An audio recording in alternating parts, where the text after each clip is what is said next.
ঠাকুর বলতেন, ঈশ্বর নির্ভরতা খালি পেটে নয়, খালি পেটে ধর্ম হয় না।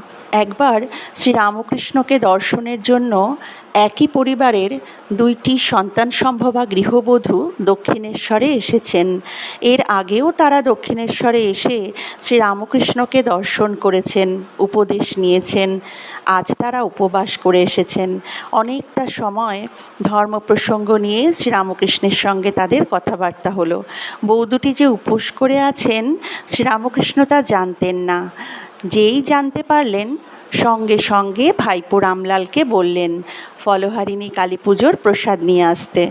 রামলাল লুচি, ফল, মিষ্টি এবং গ্লাস ভর্তি করে শরবত নিয়ে এলেন। বৌদুটি ভক্তি ভরে সে প্রসাদ গ্রহণ করল। শ্রীরামকৃষ্ণের প্রাণ শীতল হলো। মেয়েরা তো মায়েরই আর এক রূপ, তাদের কষ্ট তার সহ্য হয় না। তিনি গৃহবধূ দুটিকে বলে দেন, খেয়ে আসবে, আনন্দে থাকবে তোমরা। শুধু নারী জাতির জন্য নয়, সমগ্র মানব সমাজের প্রতি তার এই স্নেহ, মমতা, করুণা। জয় ঠাকুর।